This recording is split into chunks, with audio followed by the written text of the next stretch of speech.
नबी अकरम सल्लल्लाहु अलैहि वसल्लम नमाज पढ़ाने के लिए आ गए।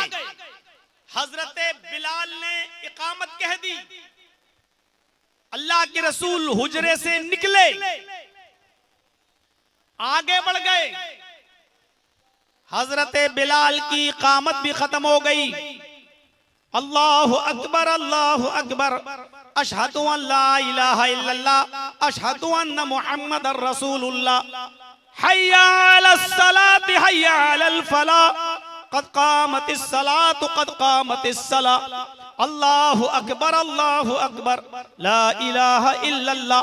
हजरत बिलाल जब इकामत कहते थे तो अल्लाह के रसूल अपने हुजरे से निकला करते थे।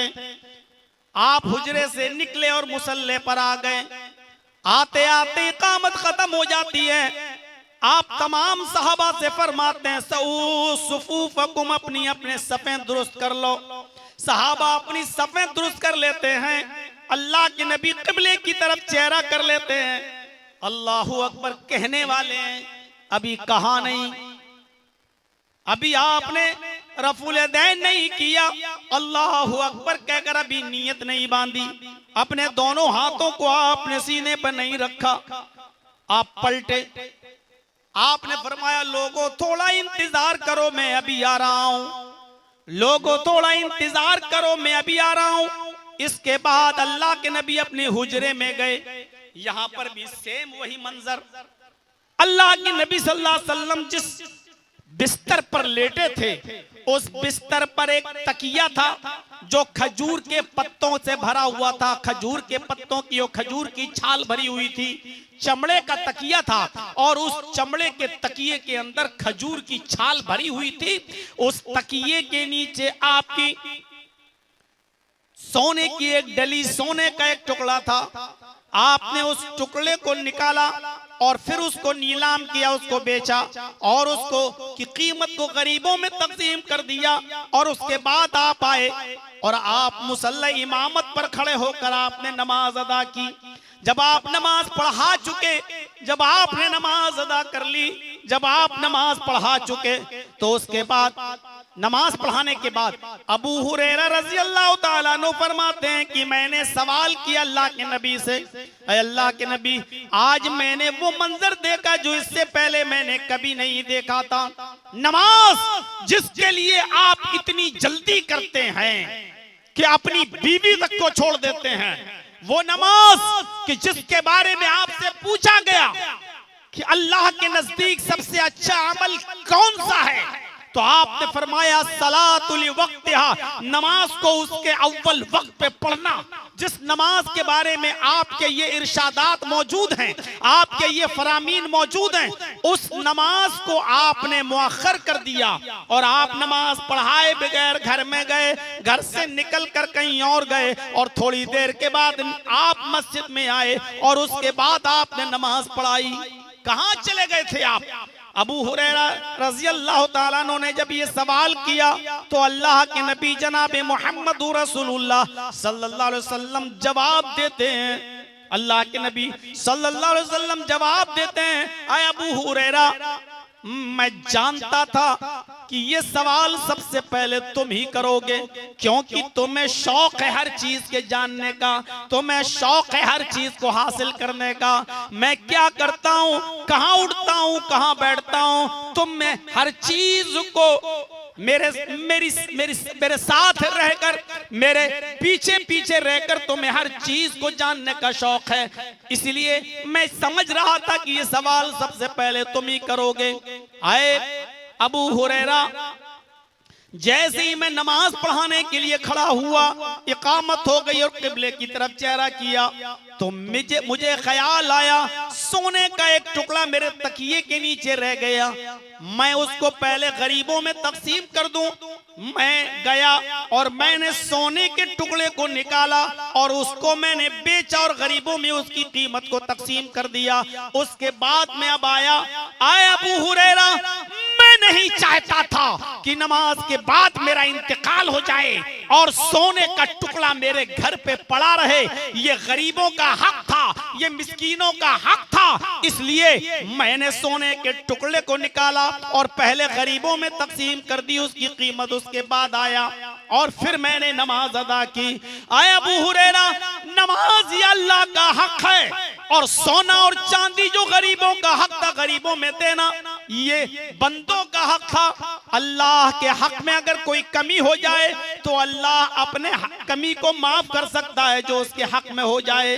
अल्लाह उस हक को माफ कर सकता है जो उसके साथ कोई कमी हो जाए, लेकिन अगर बंदों का हक मारा गया तो अल्लाह रब्बुल आलमीन उस वक्त तक माफ नहीं करेगा जब तक कि बंदा माफ ना करे।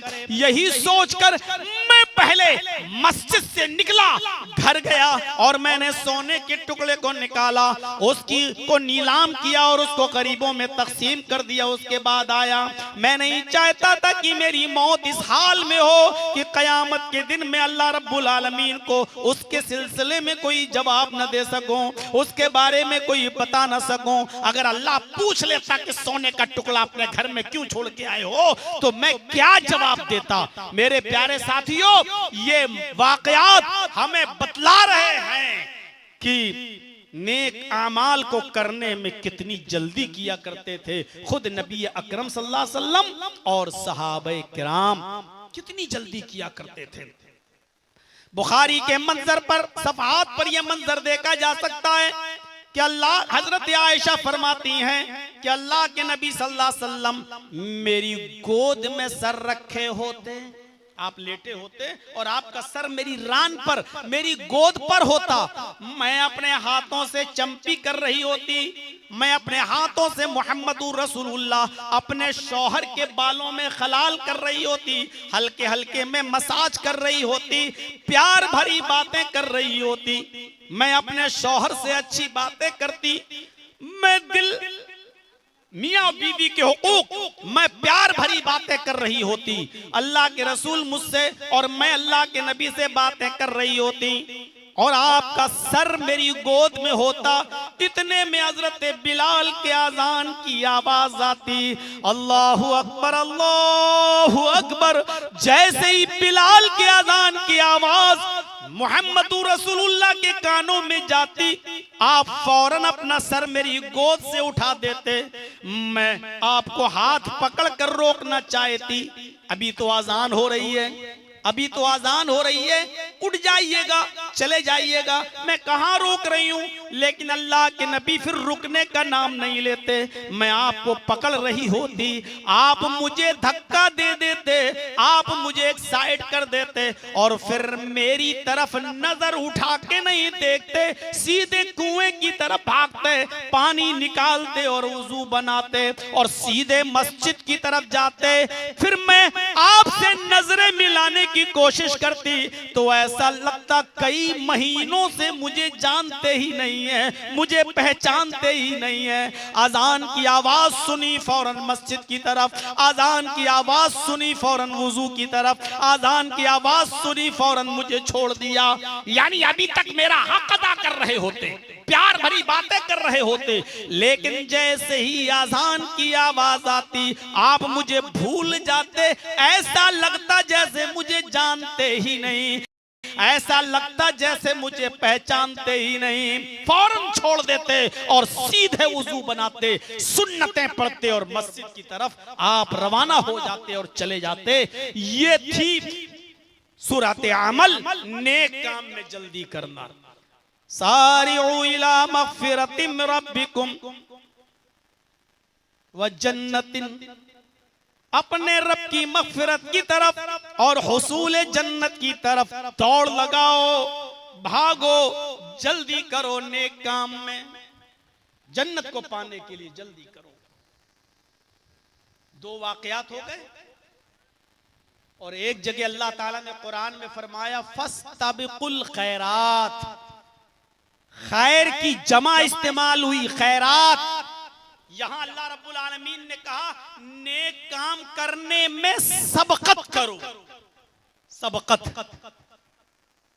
कुरान की दो आयतें मैंने आपके सामने रखी, एक में है जल्दी करो और कुरान की एक दूसरी आयत जो अभी मैंने आपके सामने पढ़ी उसमें अल्लाह ने कहा फस्तबिकुल खैरात, नेक काम करने में, अच्छे काम करने में सबकत करो, जल्दी, यानी एक दूसरे से आगे बढ़ने की कोशिश करो। आज हम एक दूसरे से आगे बढ़ने की कोशिश करते हैं, लेकिन बिजनेस में, कारोबार में, प्रॉपर्टी में, जमीन में, जायदाद में, हर चीज में आज कंपटीशन है। अच्छा, इसका घर इतना अच्छा बना हुआ है, मेरा घर इससे भी अच्छा बनेगा। कंपटीशन।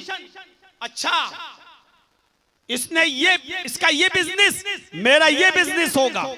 अच्छा, इसने चाय की दुकान खोल ली, एक दिन में इतना बेच लेता है, हम उससे भी अच्छी चाय बनाएंगे, उससे भी अच्छा हम बिजनेस। और उसी के बगल में हम, कंपटीशन का दौर है मेरे भाई।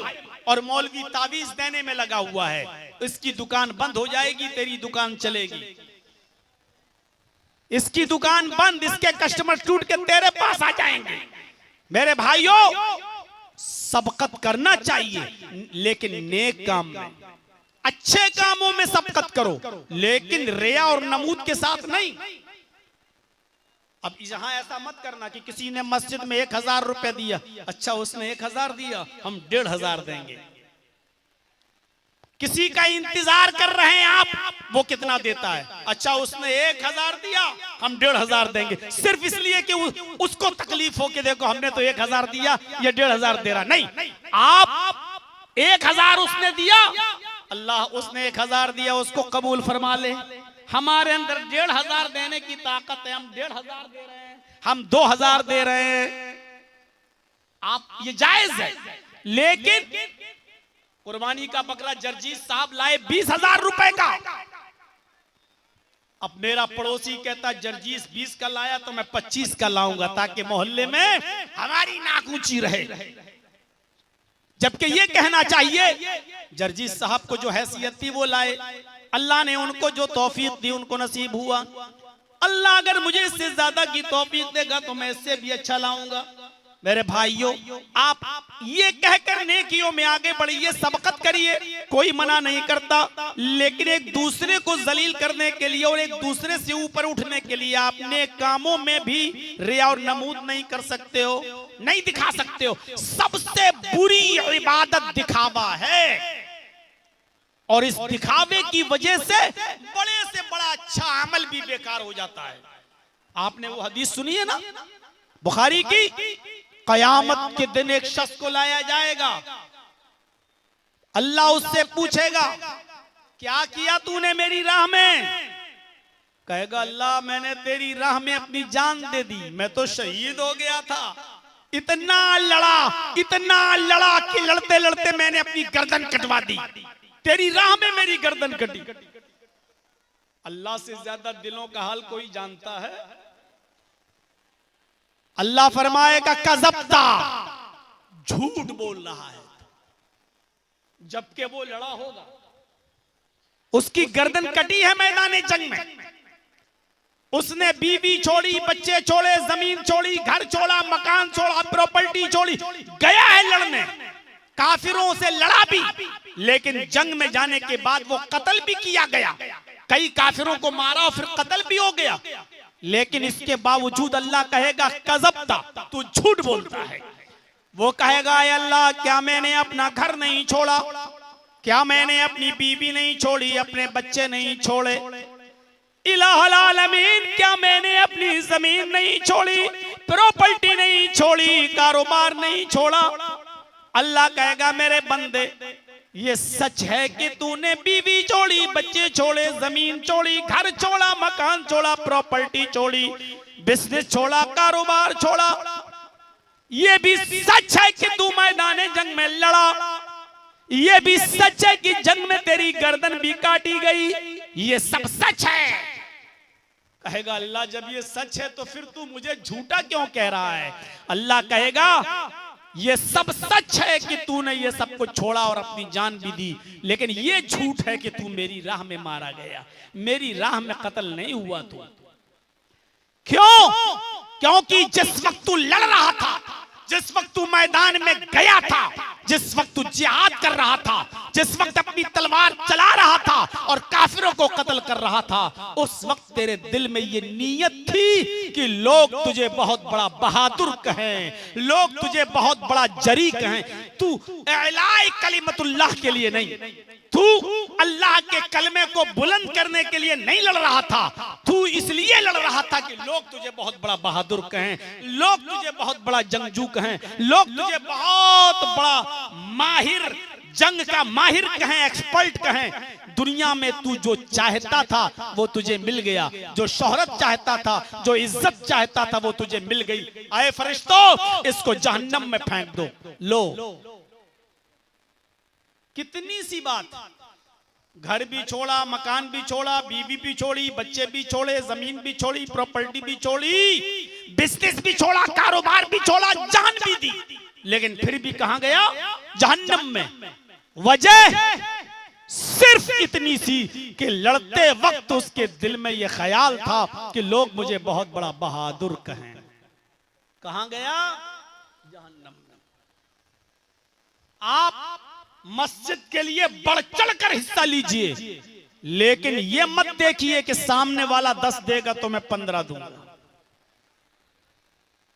माफ कीजिएगा, आपके यहां चंदा तो होता है और होता है, और बहुत अच्छी बात है कि आप लोग एक जलसे में चंदा करते हैं, लेकिन एक चीज हम देखते हैं सब जगह, ये सिर्फ आप ही के भरनाटी का मामला नहीं है, ये पूरे 1999 में मेरी तकरीर हुई थी मौलाना तौहीद साहब के तीतवारी में।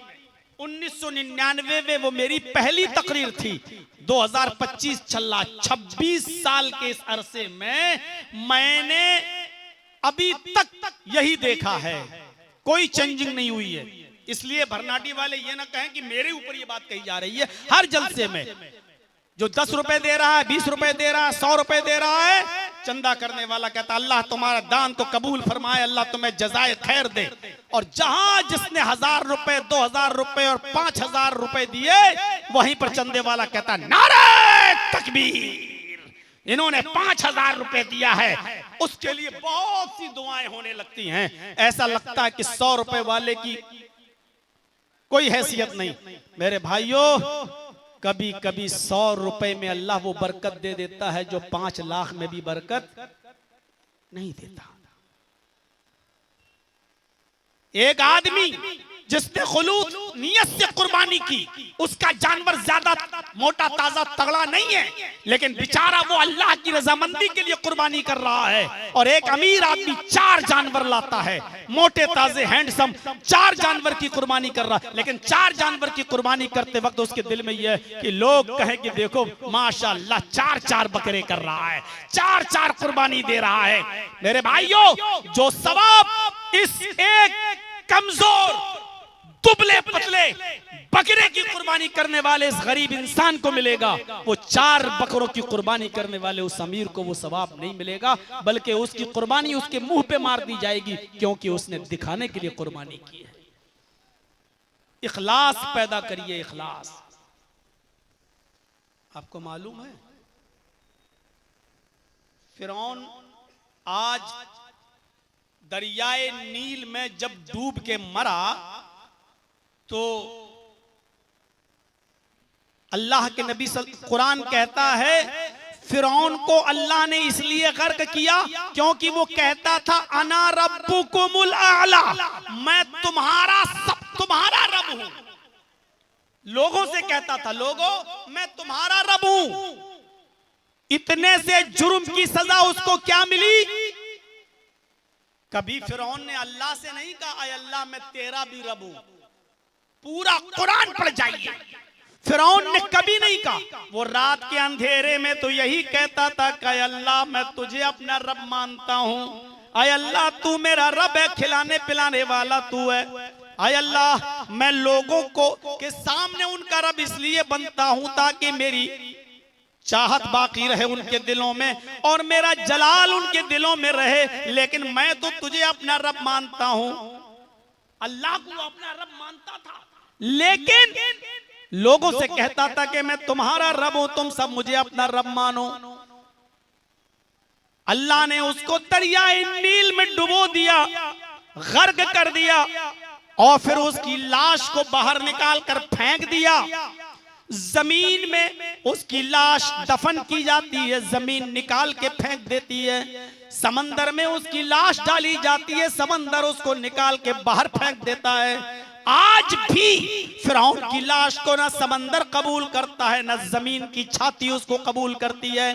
क्यों? क्योंकि अल्लाह ने फरमाया हम फिरौन के जिस्म को कयामत तक उसके शरीर की हिफाजत करेंगे, ताकि बाद में आने वाले लोगों के लिए वो निशान इबरत रहे, बाद में आने वाले लोगों के लिए वो इबरत का सामान बना दिया उसको। देखो लोगों का रब बनता था, इसकी सजा क्या है। लेकिन आपने वो वाकया भी सुना होगा कि एक शख्स है, सहरा में जा रहा है, जंगल में जा रहा है, अपने ऊंट के ऊपर सामान लादे हुए, घर का सारा सामान उस ऊंट के ऊपर लदा हुआ है और वो जंगल की तरफ जा रहा है। थक जाता है, अपने ऊंट को एक रस्सी दरख्त से, पेड़ से बांधता है और थोड़ा आराम करने लगता है। जब उसकी आंख खुलती है तो देखता है कि ऊंट गायब हो गया। उसने अपने ऊंट को गायब पाया तो परेशान, मेरे घर का सारा सामान ऊंट पर लदा हुआ था, ऊंट कहां चला गया। कभी इस पहाड़ी पे चढ़ के देखता, कभी उस पहाड़ी पे चढ़ के देखता, कभी इस जंगल में जाता, कभी उस जंगल में जाता, ऊंट नहीं मिला। सुबह से लेके शाम तक ऊंट को ढूंढता रहा, तलाश करता रहा, लेकिन ऊंट नहीं मिला। थक थक हार कर उसी जगह पर आकर बैठ गया जिस जगह पर ऊंट बांधा था। कहता है अल्लाह ये मेरा ऊंट क्या हुआ, कहां चला गया। अफसोस था उसको, और ऐसे ही दरख्त से टेक लगाता है, आंख बंद होती है, थक गया था, आंख लग जाती है। थोड़ी देर के बाद आंख खुलती है, उसकी आंख खुलती है तो क्या देखता है कि ऊंट दरख्त से बंधा हुआ है। क्या देखता है कि ऊंट दरख्त से बंधा हुआ है। झट से उसने सामान देखा तो एक अनाज का दाना भी कम नहीं था। झट से उसने सामान देखा तो कोई चीज की कमी नहीं। जितना सामान उसने ऊंट पर रखा था, अपने सामान को वैसा का वैसा पाया। मारे खुशी के उछल पड़ा और उछलते ही उसकी जबान से ये जुमले निकल गए, अल्लाहुम्मा अंता अब्दी व अना रब्बुक। बुखारी शरीफ के हदीस के अल्फाज, उसकी जबान से ये जुमले निकल गए, अल्लाहुम्मा अंता अब्दी व अना रब्बुक। वाकई है अल्लाह तू मेरा बंदा है और मैं तेरा खुदा हूं, मैं तेरा रब हूं। क्या निकला उसके मुंह से? आय अल्लाह वाकई तू मेरा बंदा और मैं तेरा रब हूं। अल्लाह को कह दिया अल्लाह तू मेरा बंदा और मैं तेरा रब हूं। खुशी में, जानबूझकर नहीं कहा उसने, नीयत नहीं थी उसकी ये जुमले कहने की। वो खुशी, इतना खुश हो गया कि खुशी में उसको कुछ दिखाई नहीं दिया, समझ में नहीं आया, और खुशी में कह दिया वाकई तू मेरा बंदा और मैं तेरा खुदा हूं। कहना चाह रहा था कि वाकई मैं तेरा बंदा और तू मेरा रब है, लेकिन उसके मुंह से मारे खुशी में निकल गया, आय अल्लाह वाकई तू मेरा बंदा है और मैं तेरा रब। अच्छा ईमानदारी के साथ बताइए, फिरौन से भी ज्यादा खतरनाक जुमले बोला कि नहीं बोला? फिरौन तो कभी अल्लाह से नहीं कहता था अल्लाह तू मेरा बंदा है, फिरौन ने कभी नहीं कहा। फिरौन लोगों से कहता था कि मुझे अपना रब कहो, मैं तुम्हारा रब हूं। अल्लाह से कभी नहीं कहा कि अय अल्लाह मैं तेरा भी रब हूं, कभी नहीं कहा।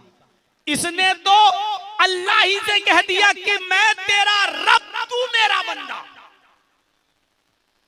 देखा जाए तो कितने बुरे जुमले, कितने डेंजर जुमले, कितने खतरनाक जुमले, लेकिन इन जुमलों को सुनकर अल्लाह मुस्कुरा रहा है, हंस रहा है, और इस आदमी को कोई सजा नहीं दे रहा है, इस आदमी को माफ कर रहा है। क्यों?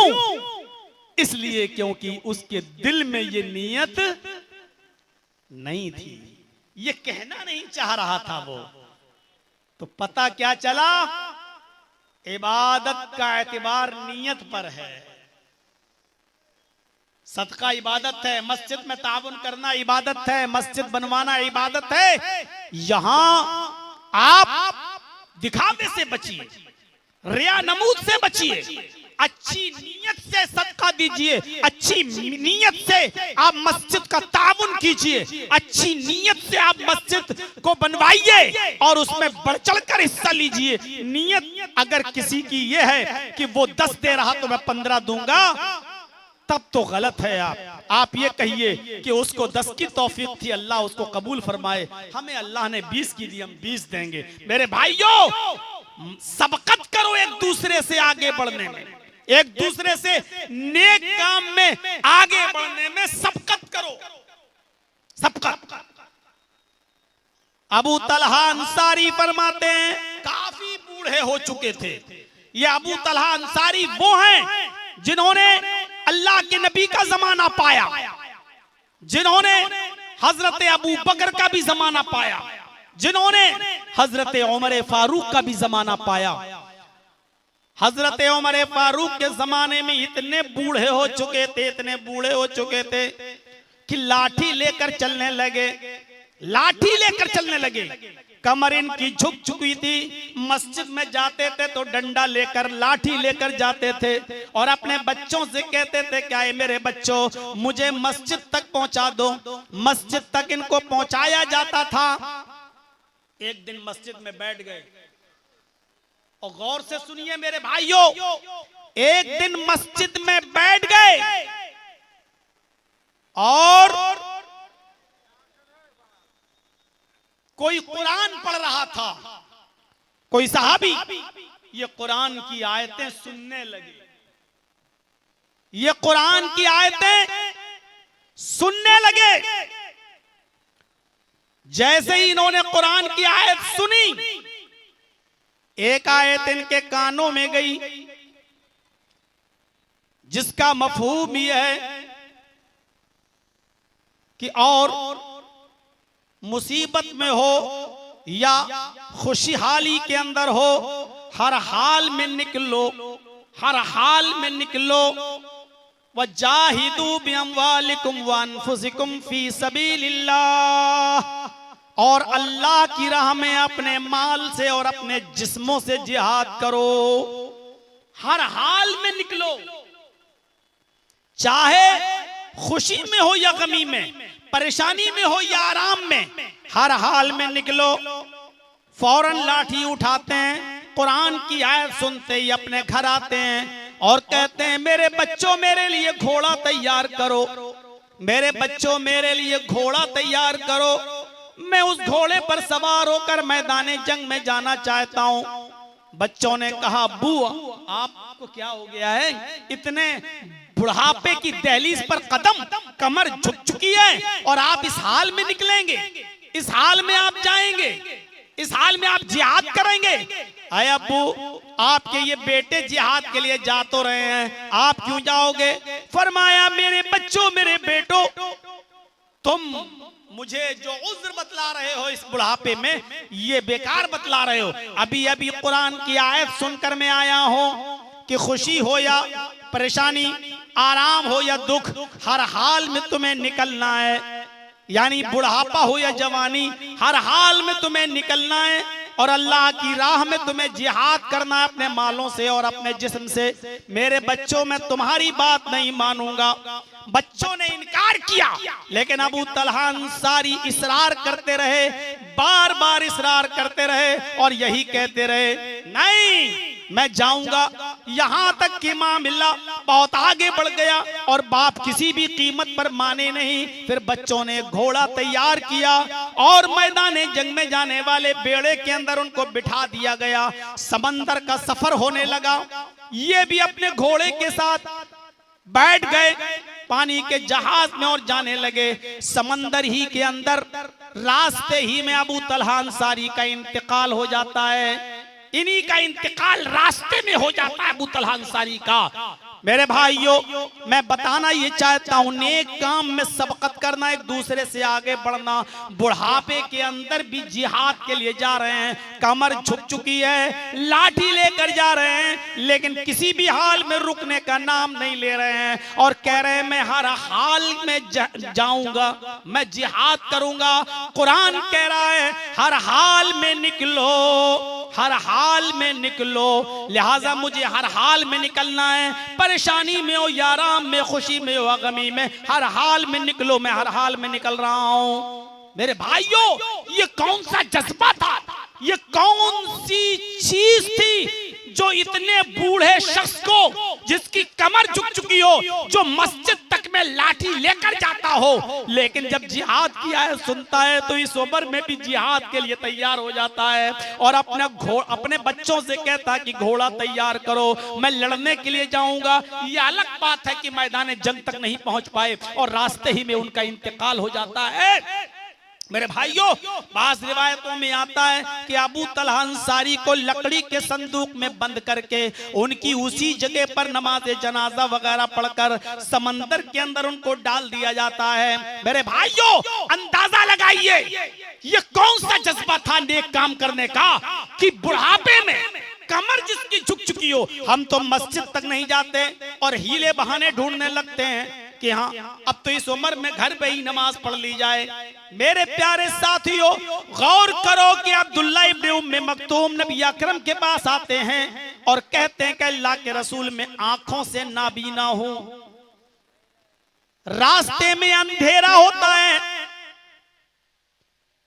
इशा की नमाज पढ़ने जाऊं या फजर की नमाज पढ़ने जाऊं, रास्ते में अंधेरा होता है, लाठी लेकर मुझे चलना है, आंखों से अंधा हूं, दोनों आंखें मेरी नाबीना है, दिखाई नहीं देता। क्या मुझे इजाजत है कि मैं फजर की नमाज और इशा की नमाज मैं अपने घर पे पढ़ लूं? अल्लाह के नबी सल्लल्लाहु अलैहि वसल्लम फरमाते हैं कि हाँ, आए अब्दुल्ला, तुम नमाज अपने घर में पढ़ सकते हो क्योंकि तुम नाबीना हो, तुम दोनों आंखों से अंधे हो, तुम नमाज अपने घर में पढ़ सकते हो। अब्दुल्ला इब्ने उम्मे मक्तूम खुशी खुशी उठते हैं, चलो मुझे घर में पढ़ने की इजाजत मिल गई। जैसे ही अब्दुल्ला इब्ने मक्तूम आगे बढ़ते हैं और अल्लाह के रसूल सल्लल्लाहु अलैहि वसल्लम के दरवाजे तक पहुंचते हैं, बाहर वाले दरवाजे तक पहुंचते हैं, अल्लाह के नबी ने आवाज दी, ताल या अब्दुल्ला, आए अब्दुल्ला इधर आओ। अब्दुल्ला इब्ने उम्मे मक्तूम को फिर बुला लिया, उनसे कहा बैठ जाओ, वो बैठ गए। फरमाते हैं अल्लाह के नबी सल्लल्लाहु अलैहि वसल्लम, आए अब्दुल्ला इब्ने उम्मे मक्तूम, क्या अजान की आवाज तुम्हारे कानों में आती है? मस्जिद में जब अजान होती है तो क्या वो तुम्हें सुनाई देती है? क्या अजान की आवाज तुम सुनते हो? अब्दुल्ला इब्ने उम्मे मक्तूम ने फरमाया हाँ, आए अल्लाह के नबी, आजान की आवाज मेरे कानों में आती है। आपने फरमाया आए अब्दुल्ला, तब तुम्हें घर में नमाज पढ़ने की इजाजत नहीं है, अब तुम्हें नमाज पढ़ने के लिए मस्जिद में जाना पड़ेगा। एक अंधे सहाबी को जिसकी दोनों आंखें काम नहीं करती हैं, जो बूढ़े हो चुके हैं, जो लाठी लेकर चलते हैं, उनको भी घर में नमाज पढ़ने की इजाजत नहीं दी। फरमाया कि अगर आजान की आवाज तुम्हारे कानों में आ रही है तो तुम्हें अब मस्जिद में जाना होगा। आजकल तो लाइटों का जमाना है, आजकल तो मॉडर्न जमाना है, रास्ते भी अच्छे हैं, सड़कें भी अच्छी हैं। गौर कीजिए, उस जमाने की तरफ नजर डालिए, लाइटें नहीं है, कुमकुमे नहीं है, बल्ब नहीं है, रास्ते भी पक्के नहीं है, और एक साहबी है, अंधे हैं, नाबीना है, रास्ता कितना पुरखतर है, पत्थर कैसे देखते होंगे, टॉर्च भी नहीं है कि टॉर्च लेके चलें, और टॉर्च भी होती तब भी नहीं, इसलिए कि दिखाई नहीं देता है। सांप और बिच्छू और खतरनाक जानवर कोई भी रास्ते में आ सकता है। इसके बावजूद अब्दुल्ला इब्ने उम्मे मक्तूम को घर में नमाज पढ़ने की इजाजत नहीं दी। आए नमाज के मामले में आसानियां ढूंढने वालों, आए नमाज के मामले में सहूलतें ढूंढने वालों, जरा गौर तो करो। अल्लाह के नबी जनाबे मुहम्मदुर रसूलुल्लाह सल्लल्लाहु अलैहि वसल्लम के फरमान को तो देखो और आप अंदाजा तो लगाओ। ये अब्दुल्ला, ये हजरत अबू तलहा अंसारी हैं, बुढ़ापा है, कमर झुक चुकी है, अपने मोहल्ले की मस्जिद तक में जाते हैं तो लाठी डंडा लेकर जाते हैं, लेकिन जिहाद की आयत सुनते हैं तो फौरन जिहाद के लिए तैयार हो जाते हैं। फस्तबिकुल खैरात, नेक काम करने में सबकत करो, एक दूसरे से आगे बढ़ने की कोशिश करो। अबू दहदा अंसारी को उठाओ, अबू दहदा अंसारी को उठाओ। अल्लाह के नबी सल्लल्लाहु अलैहि वसल्लम फरमाते हैं, लोगों अभी अभी एक आयत नाजिल हुई है मेरी ऊपर, लोगों अभी जब जिब्रील मेरे पास आए, अभी अभी जिब्रील ने कुरान की एक आयत नाजिल की मेरे ऊपर। सहाबा गौर से सुनने लगे, क्या है वो आयत? फरमाया, अल्लाह ने फरमाया, मन ज़ल्लज़ी युक़रिज़ुल्लाह क़रज़न हसना, कौन है जो अल्लाह को कर्ज हसना दे? कौन है जो अल्लाह को कर्ज हसना दे? अल्लाह बदले में उसको जन्नत देगा, अल्लाह बदले में उसको जन्नत देगा। अभी कहा ही था, अभी ऐलान किया ही था, कौन है जो अल्लाह को कर्ज हसना दे? ऐलान किया ही था कि अबू दहदा खड़े होते हैं, ये भी अंसारी हैं, और खड़े होकर कहते हैं, अय अल्लाह के नबी, अगर हम अल्लाह को कर्ज हसना देंगे तो बदले में अल्लाह क्या देगा? हम अल्लाह को कर्ज हसना देंगे तो अल्लाह बदले में क्या देगा? अल्लाह के नबी फरमाते हैं, अगर तुम अल्लाह को कर्ज हसना दोगे बदले में अल्लाह तुम्हें जन्नत देगा। फरमाया, आय अल्लाह के नबी, मेरे दो बाग हैं, मेरे मदीने में दो बाग हैं, एक मदीने के बालाई हिस्से में ऊपर और एक मदीने के नशेबी हिस्से में नीचे। मैं दोनों बाग अल्लाह को कर्ज हसना दे रहा हूं, मैं दोनों बाग अल्लाह की राह में सदका कर रहा हूं। अल्लाह के नबी ने फरमाया, नहीं आय अबू दहदा, दोनों बाग मत दीजिए, क्योंकि दोनों दे दोगे तो तुम अपनी बीवी बच्चों को क्या खिलाओगे? शरीयत ये भी नहीं कहती कि सब कुछ लुटा दो, खुद गरीब हो जाओ और मोहल्ले वालों से भीख मांगते रहो, उनके टुकड़ों पे पलो। शरीयत ये भी नहीं कहती है। आए अबू दहदा, अगर दोनों बाग तुम दे दोगे तो तुम्हारे बीवी बच्चे क्या खाएंगे? एक बाग अपने पास रख लो और एक बाग अल्लाह को सदका कर दो, कर्ज हसना दे दो। अबू दहदा सोचते, कौन सा बाग दूं, कौन सा दूं, कौन सा दूं? तो कुरान की आयत उनके जहन में आ गई, लन तनालुल बिर्र हत्ता तुनफिकू मिम्मा तुहिब्बून, तुम उस वक्त तक नेकी को नहीं पा सकते जब तक कि वो चीज अल्लाह की राह में खर्च न करो जो तुम्हें सबसे ज्यादा महबूब है, जो तुम्हें सबसे ज्यादा पसंद है। तो उनको जो सबसे ज्यादा पसंद था बाग दे दिया, ऊपर वाला बाग, मदीने की बालाई हिस्से में जो बाग था, का मैं इसको कर्ज हसना दे रहा हूं। 600 खजूरों के दरख्त पक कर तैयार। जरा ईमानदारी के साथ बताओ, आम का सीजन हो और आपका पूरा बाग आम से पक चुका हो, फल लग चुके हो, आम पक चुके हो, कल या परसों आम कटने वाले हो, बाजार में बिकने वाले हो, और ऐसे मौके पर पता चले कि आपका पूरा आम से लदा हुआ बाग छिन गया, कब्जा हो गया या आपके हाथ से निकल गया, तो आपको कितनी तकलीफ होगी। खजूर के 600 पेड़ उस बाग में लगे हुए और खजूर पककर तैयार, कल परसों कटने वाली और मार्केट में बिकने वाली, उस बाग को कर्ज हसना दे दिया।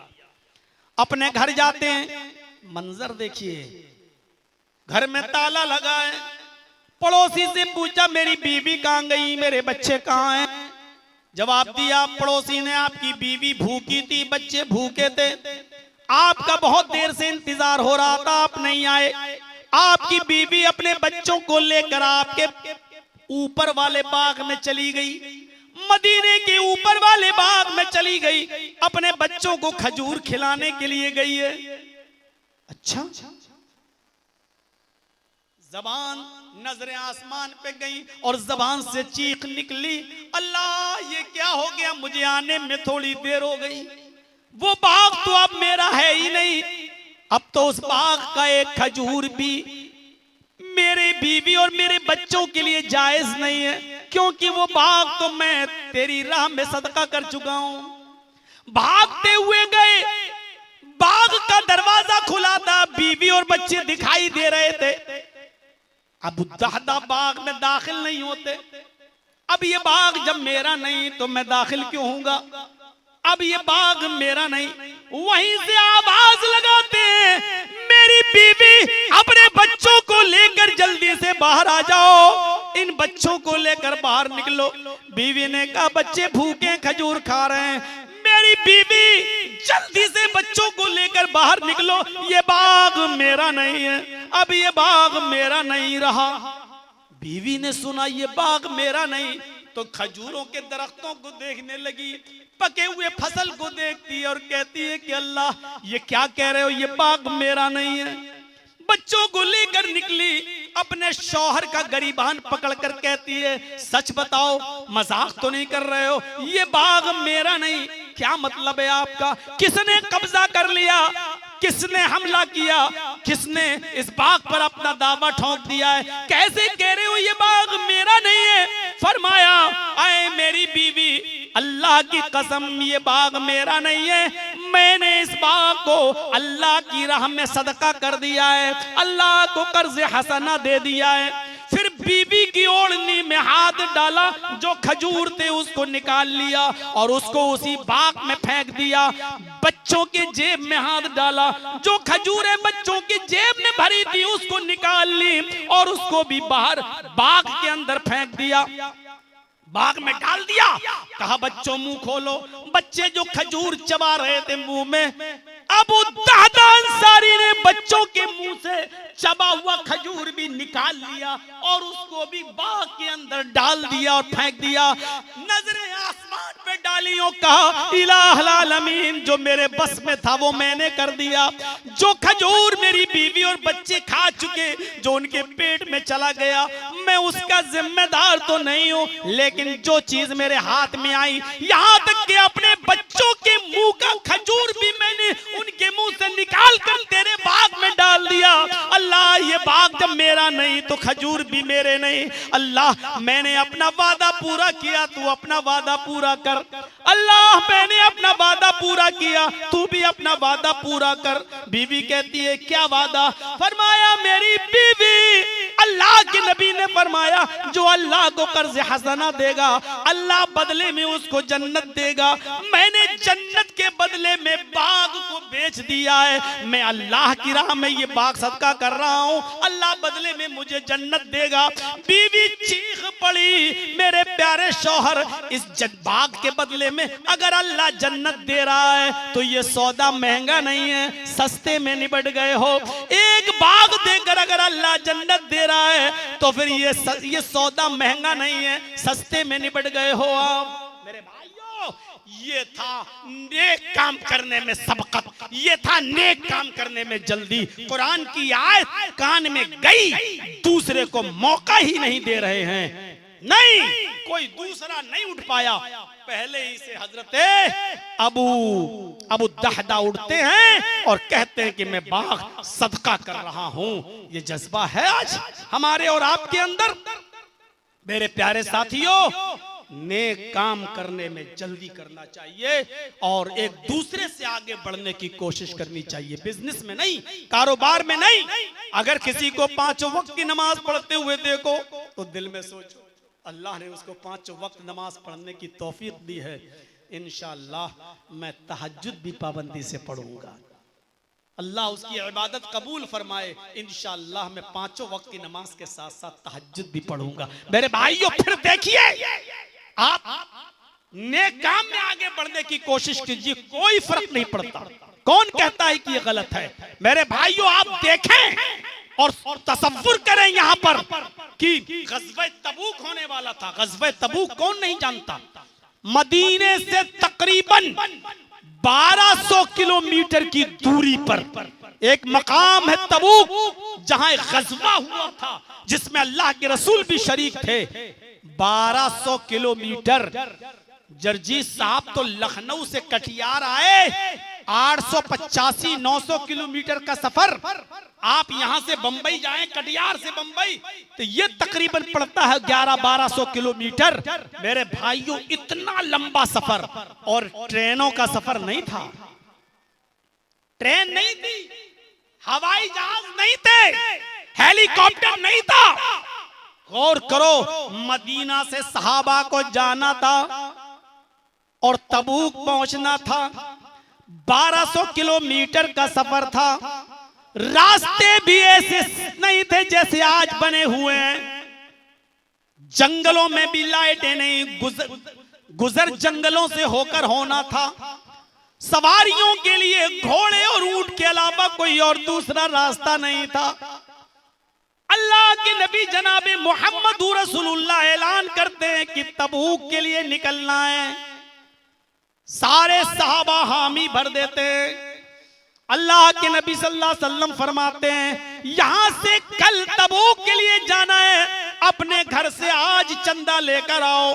भाई, रास्ते के लिए कुछ खर्च चाहिए, खाना पीना सामान है, ज़्यादा राह, कपड़ा लत्ता, तलवारें घोड़े सब चाहिए। जाओ, जिसके पास जो हैसियत हो वो लेकर आओ, जो जिसके पास हैसियत हो वो लेकर आओ। हजरत उमर फारूक आज हंस रहे हैं। और मेरे भाइयों, ये वाकया सुन लीजिए, उसके बाद आपको जहां जाना हो आप जा सकते हैं। मैं जानता हूं कि रात के, हालांकि आप लोगों के यहाँ तो टाइम बहुत अच्छा मिल गया, फिर भी आप लोग ना बैठ पाए तो गलत बात होगी। मेरे भाइयों, तकलीफ तब होती है जब 2 बजे कोई टाइम देता है, 1:30 बजे। हालांकि उनकी भी मजबूरी है बेचारे, उनको भी अपना जलसा करना है, लेकिन यहाँ तो टाइम 11:15 बजे हमको मिल गया था, तो टाइम ठीक है। लेकिन आप थोड़ा सा बैठ जाएं और इस वाक़े को जरूर सुन लें। मैं इसके बाद 1-2 वाक़यात और सुनाऊंगा, लेकिन ये वाक़े आप जरूर सुने जो मैं सुनाने जा रहा हूं आपको। हजरत उमर आज हंस रहे हैं और हंसते हुए कह रहे हैं, अल्लाह के रसूल ने आज ताउन मांगा है, तबूक जाना है, लेकर आओ जो जिसके पास हो। आज तो मैं इतना सदका दूंगा, अल्लाह की राह में इतना माल दूंगा कि आज मैं अबू बकर से नेकियों में आगे निकल जाऊंगा। देखिए, नेकियों में आगे निकलने का जज्बा देखिए कितना था। आज तो मैं अबू बकर से ज्यादा नेकियों में आगे निकल जाऊंगा, क्योंकि अबू बकर के पास ज्यादा माल नहीं है देने के लिए। आज मैं इतना माल दूंगा कि अबू बकर से नेकियों में आगे निकल जाऊंगा। सब लोग अपने घर से माल लाए, सारे सहाबा माल लाए, कोई ये लाया कोई वो लाया, जिसके पास जो था वो सब लाता गया। हजरत उमर फारूक अपने घर गए और अपने घर के माल को 2 पार्ट्स में डिवाइड किया, 2 हिस्सों में तकसीम किया, आधा आधा कर लिया, आधा घर छोड़ दिया और आधा अल्लाह के रसूल को दे दिया। लीजिए, मैं राह खुदा में सदका कर रहा हूं, अल्लाह की राह में ये माल दे रहा हूं। बहुत माल था हजरत उमर का, आधा घर पे छोड़ दिया, आधा लाए, बहुत था वो। 2 घोड़े थे तो 1 घोड़ा घर छोड़ दिया, 1 लाए। 2 ऊंट थे, 1 घर छोड़ दिया, 1 लाए। 2 कपड़ा था, 1 घर छोड़ दिया, 1 लाए। यानी जो भी घर में सामान था 2 हिस्सों में तकसीम कर दिया, आधा घर छोड़ दिया और आधा लाकर अल्लाह के नबी को दे दिया। और सोचिएगा, मदीने में जितने भी लोग हैं सहाबा, सबकी काश्त क्या है, बिजनेस क्या है, खजूरों की खेती, खजूर पककर तैयार। लेकिन किसी ने ये नहीं कहा कि अल्लाह के रसूल 1 हफ्ता डिले कर दीजिए, जिहाद के लिए गज़वे में जाने के लिए 1 हफ्ता लेट कर दीजिए, कल हम खजूर काट के बाजार में बेचते हैं। पूरे साल का खर्चा इसी पर चलता है, पूरे साल का। आप लोग भी खेती बाड़ी करते हैं, किसान आदमी हैं, आप लोग भी तो पूरे साल का अपना देखते हैं ना कि क्या बोया है, क्या पूरे साल का आपका खर्चा इसी खेती पर चलता है। मेरे प्यारे साथियों, सहाबाए किराम ने ये नहीं कहा अरे अल्लाह के रसूल 1 हफ्ता बढ़ा दीजिए, हम खजूर को काट के बाजार में बेचते, पूरे साल का तो खर्चा इसी पे चलता है। नहीं, आपने कहा कल निकलना है तो हाँ ठीक है निकलना है। खजूर कौन देखेगा? अल्लाह मालिक। बाग कौन देखेगा? अल्लाह मालिक। खजूरों की फसल पककर तैयार, लेकिन किसी ने ये नहीं कहा कि हम नहीं जाएंगे, सब जाने के लिए तैयार। माल लाओ, लाने लगे। हजरत उमर आधा माल ले आए। हजरत अबू बकर भी अपने घर गए और अबू बकर अपने घर में जाने के बाद अपने घर का सारा माल ले आए, दे दिया। अबू बकर का सारा माल इतना सा था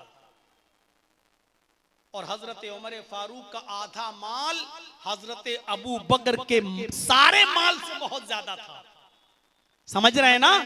हजरत उमर का आधा माल अबू बकर के घर के सारे माल से बहुत ज्यादा था। हजरत उमर ने अपना माल देखा और अबू बकर का माल देखा, फिर मुस्कुराए कि आज तो मैं बहुत माल दिया हूं, अल्लाह के रसूल हमारी तारीफ करेंगे। लेकिन यहां उल्टा हो गया, उल्टा हो गया। अल्लाह के नबी ने पूछा, उमर माशाअल्लाह काफी माल लाए हो, फिर घर में क्या छोड़ा? घर में क्या छोड़ा? हजरत उमर फारूक कहते हैं, अल्लाह के रसूल, मैं अपने घर गया और अपने घर के माल को 2 हिस्सों में तकसीम कर दिया। आधा घर छोड़ दिया और आधा यहां ले आया। आधा घर में छोड़ दिया और आधा आपको दे दिया। अल्लाह के नबी ने फरमाया, अल्लाह तुम्हारे माल को कबूल फरमाए और जो घर में तुम छोड़ के आए हो अल्लाह उसमें बरकत दे।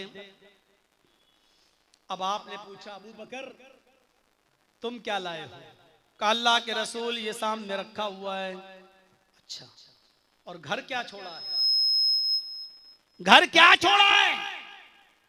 तुम ये माल लाए हो तो घर पे कुछ छोड़ के आए हो कि नहीं? हमारे साथ तो जिहाद में जाओगे, घर पे क्या छोड़ा?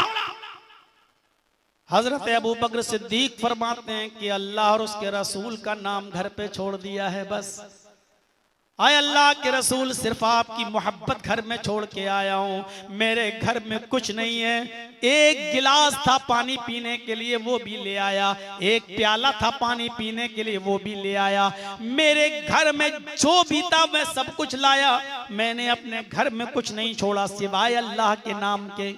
मैंने आपकी मोहब्बत के अलावा घर में कुछ नहीं छोड़ा, सब ले आया घर में जो कुछ था। हजरत उमर फारूक रोने लगे कि मैं तो आधा छोड़ के आया हूं, अगरचे मेरा आधा माल भी बहुत ज्यादा है, लेकिन आधा घर में छोड़ा तो हूं। लेकिन अबू बकर तो सब कुछ ले आए हो, घर में कुछ नहीं छोड़ा। तो चीख पड़े हजरत उमर, है अबू बकर, सोचा था कि मैं आज नेकियों में आपसे आगे निकल जाऊंगा, लेकिन ये खाम ख्याली थी मेरी, ये गलत सोच थी मेरी। है अबू बकर, मैं जिंदगी में कभी भी नेकियों में आपसे आगे नहीं निकल पाऊंगा। मैं तो अपने घर में आधा छोड़ के आया हूँ, आधा लाया हूँ, आप तो सारा का सारा ले आए। उमर उस माल का कैसे मुकाबला कर सकता है जो घर में सिर्फ अल्लाह और उसके रसूल की मोहब्बत छोड़ के आया हो और कुछ न छोड़ा हो। आप सब लाए, मैं आधा लाया, मेरा आधा आपके सबसे ज्यादा है, लेकिन आप तो सब लाए, मैं नेकियों में कभी आपसे ज्यादा नहीं निकल सकता। उसी दिन कहने लगे, अरे अबू बकर इधर आओ। अबू बकर को अकेले ले गए, कहा आज सौदा करो। कहा किस बात का सौदा? कहा इस बात का सौदा करो, आज मैं अपनी पूरी जिंदगी की इबादतें तुम्हें दे देता हूँ, पूरी जिंदगी की नेकियां तुम्हें दे देता हूँ। आए अबू बकर, मेरी पूरी जिंदगी की नेकियां तुम ले लो और अपनी पूरी जिंदगी की नहीं, सिर्फ एक रात की नेकी। जिस रात आप गारे सौर में थे और अल्लाह के रसूल सल्लल्लाहु अलैहि वसल्लम का सर आपकी गोद में था और आपके पैर में बिच्छू काट रहा था, जहरीला जानवर काट रहा था, लेकिन आप पैर इसलिए नहीं हिला रहे थे कि अगर पैर हिल गया तो मुहम्मदुर रसूलुल्लाह की नींद खुल जाएगी, आपकी आंख खुल जाएगी और आपकी नींद में डिस्टर्ब हो जाएगा। सिर्फ उस रात की ये नेकी मुझे दे दीजिए और बदले में सारी मेरी जिंदगी की इबादतें और नेकियां ले लीजिए, क्योंकि मुझे उम्मीद है आपकी वही एक रात की एक नेकी मेरी पूरी जिंदगी की इबादत पर भारी होगी। अबू बकर मुस्कुराते हैं, कहा आए उमर, क्या तुमने कुरान में ये नहीं पढ़ा, ला तज़िरु वाज़िरतुम विज़रा उख़रा, क़यामत के दिन कोई किसी का बोझ नहीं उठाएगा। तुम्हारी नेकियां तुम्हारे काम आएंगी और मेरी नेकियां मेरे काम आएंगी। वहां हमारी नेकियां देने से काम नहीं चलेगा और मैं अपनी नेकी तुम्हें दूं तो काम नहीं चलेगा। क़यामत के दिन तो सब अपना अपना नफ्सी नफ्सी के आलम में होंगे और सबको अपनी अपनी होगी। ये सौदा जायज नहीं है, ये सौदा गलत है, ये सौदा किसी कीमत पर जायज नहीं है। मेरे प्यारे साथियों, अंदाजा लगाओ, हजरत उमर फारूक कहते हैं कि मैंने सोचा था आज नेकियों में आगे निकल जाऊंगा, लेकिन नेकियों में आगे नहीं निकल पाए। कोशिश तो की थी बढ़ने की, सबकत करना चाहिए नेकियों में अच्छी नियत के साथ। हजरत उमर फारूक की नियत बुरी नहीं थी। आज मैं ज्यादा लाऊंगा अबू बकर से, इंशाअल्लाह आज मैं अबू बकर से ज्यादा नेकियों में आगे बढ़ जाऊंगा। देखा देखी नहीं कि अबू बकर कितना देते मैं उससे ज्यादा दूंगा, नहीं, ये अपना लाए वो अपना लाए, बुरा नहीं चाहते थे कोई किसी का। ये था नेकियों का जज्बा। यही ग़ज़वा तबूक का मौका था। और मुसलमानों सुनो, अल्लाह के नाम पर ये मस्जिद तामीर हो रही है, आप नहीं भी दोगे तब भी अल्लाह का घर है, अल्लाह तो इंतजाम करेगा। जरिया है हम और आप नहीं भी देंगे तब भी जिसके नाम पर बन रहा है उसका घर वो तो तैयार होकर रहेगा। बहुत आलीशान नहीं तो जैसा। मस्जिद नबवी तो कैसी थी आपको मालूम? मस्जिद नबवी का हाल ये था कि खजूर के पत्तों का छत बना दिया था, खजूर के पत्ते डाल दिए थे ऊपर से। अल्लाह के नबी नमाज पढ़ा रहे हैं, अल्लाहु अकबर, क़िरात शुरू होती है, अल्हम्दुलिल्लाहि रब्बिल आलमीन अर्रहमानिर रहीम मालिकी यौमिद्दीन। हवा में तेजी आती है, गैरिल मग़दूबि अलैहिम वलद्दाल्लीन, हवा थोड़ी सी और तेज होती है। आपने मुख्तसर सी सूरत पढ़ाई, अल्लाहु अकबर कहकर रुकू में गए, हल्की हल्की बूंदा बांदी होने लगती है। समी अल्लाहु लिमन हमीदा का बूंदों में थोड़ा सा और इजाफा हो गया। अल्लाहु अकबर कहकर सजदे में गए। इतनी तेज हवा चली कि खजूर के पत्तों की छत उड़ गई और पानी के कतरे नीचे गिरने लगे। अल्लाह के नबी सजदे में चले गए, इधर पानी के कतरे जमीन के ऊपर गिरते, कच्ची जमीन से मिट्टी उड़ती और मोहम्मद रसूलुल्लाह के चेहरे पर लगती। आपने जब सलाम फेरा, अस्सलामु अलैकुम व रहमतुल्लाह, अस्सलामु अलैकुम व रहमतुल्लाह, फिर सहाबा किराम की तरफ चेहरा किया। वो चेहरा जो कभी चांद से ज्यादा चमकता था, वो चेहरा जिसको देखकर कभी हसन इब्ने साबित कहा करते थे, व अहसन मिन कलम तरक़त्तु ऐनी व अजमल मिन कलम तलिदिन निसाउ। आप इतने खूबसूरत हैं, इतने खूबसूरत हैं कि मेरी आंखों ने आपसे ज्यादा खूबसूरत किसी को देखा ही नहीं और दुनिया की किसी औरत ने आपसे ज्यादा हसीन बच्चा पैदा किया ही नहीं। वो इतना हसीन चेहरा कि जाबिर इब्ने सबुरा ने कहा कि जब मैं कभी चांद को देखता हूं, कभी आपको देखता हूं, तो ऐसा लगता है कि चांद को भी हुस्न मिला है तो वो आपके चेहरे से मिला है। इतना खूबसूरत चेहरे पे मिट्टी छाई हुई है। सहाबा किराम को अल्लाह के नबी सल्लल्लाहु अलैहि वसल्लम के चेहरे पर लगी हुई है मिट्टी दिखाई दी तो अल्लाह के नबी हाथ फैलाकर मस्जिद नबवी के लिए ताउन मांगने लगे। ओ लोगों, अल्लाह के घर के लिए कुछ दीजिए। हजरत उस्मान गनी उठते और कहते हैं, अल्लाह के नबी, इसमें जितना भी खर्चा आएगा वो मैं देने के लिए तैयार हूं। अकेले आपने दामन फैलाया, सबसे मांगा, लेकिन हजरत उस्मान गनी ने अकेले कह दिया, इस मस्जिद नबवी पे के लेंटर डालने की जिम्मेदारी मेरी तरफ से, जितना भी खर्च होगा वो हम देंगे। ऐसा कौन है आज के जमाने में मेरे भाइयों जो पूरा का पूरा मस्जिद बनाने के लिए तैयार हो जाए, ज्यादा से ज्यादा देने के लिए तैयार हो जाए? यही ग़ज़वा तबूक था जिसके जो अभी हम बयान कर रहे थे। अल्लाह के रसूल जब सहाबा से मांगने लगे कि अल्लाह की राह में दो, तो ऊंटों की जरूरत पड़ी, तो आपने कहा कोई है जो 100 ऊंट दे दे, कोई है जो 100 ऊंट दे दे, अल्लाह जन्नत देगा। हजरत उस्मान उठते हैं और कहते हैं कि अल्लाह के रसूल मैं 100 ऊंट दे रहा हूं। आपने कहा लोगो उस्मान 100 ऊंट दे चुके हैं, कोई और भी है जो 100 ऊंट दे दे। फिर उस्मान उठते हैं कहते हैं अल्लाह के नबी मैं 100 और देता हूं। आपने फरमाया लोगो उस्मान 200 ऊंट दे चुके, कोई और है जो 100 ऊंट दे दे। उस्मान तीसरी बार उठते हैं कि अल्लाह के नबी मैं 100 और देता हूं। आपने कहा उस्मान 300 दे चुके हो, अब आए उस्मान तुम्हें नहीं देना है, अब तुमसे नहीं कह रहा हूं, उस्मान के अलावा कोई और है जो 100 ऊंट दे।